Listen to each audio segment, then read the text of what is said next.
77వ కీర్తన. నేను ఎలుగెత్తి దేవునికి మొరపెట్టుదును, ఆయనకు మనవి చేయుదును. దేవుడు నాకు చెవియొగ్గు వరకు నేను ఎలుగెత్తి ఆయనకు మనవి చేయుదును. నా ఆపత్కాలమందు నేను ప్రభువును వెదికి తిని, రాత్రివేళ నా చెయ్యి వెనుక తీయకుండా చాపబడి ఉన్నది. నా ప్రాణము ఓదార్పు పొందనొల్లకి ఉన్నది. దేవుని జ్ఞాపం చేసుకున్నప్పుడు నేను నిట్టూర్పు విడుచున్నాను. నేను ధ్యానించినప్పుడు నా ఆత్మ కృంగిపోవచ్చున్నది.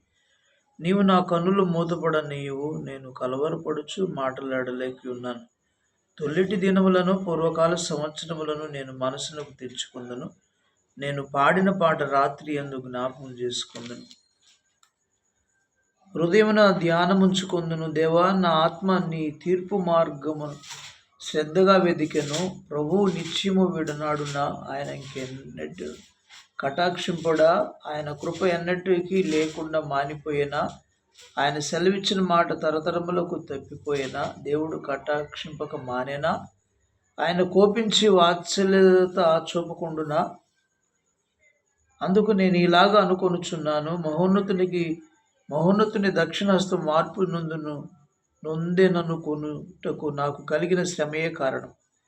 యెహోవా చేసిన కార్యములను, పూర్వం జరిగిన నీ ఆశ్చర్య కార్యములు నేను మనసునకు తెచ్చుకుందును. నీ కార్యమంతే నేను ధ్యానించుకుందును. నీ క్రియలను నేను ధ్యానించుకుందును. దేవా, నీ మార్గము పరిశుద్ధమైనది. దేవుని వంటి మహాదేవుడు ఎక్కడ ఉన్నాడు? దేవుని వంటి మహాదేవుడు ఎక్కడ ఉన్నాడు? ఆశ్చర్యక్రియలు జరిగించు దేవుడవు నీవే.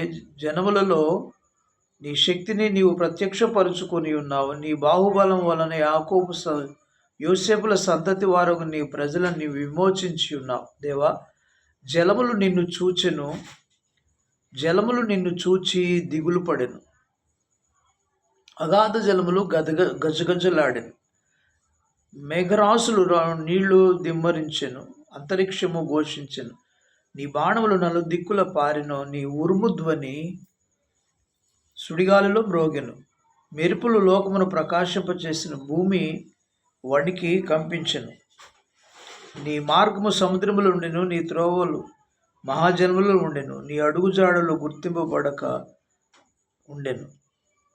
మోషే అహరోనుల చేత నీ ప్రజలను మందవల్లే నడిపించితివి. దేవుడి మాటలు మన వినికిడిలో దీవించునుగాక. ఆమేన్. ఆమేన్.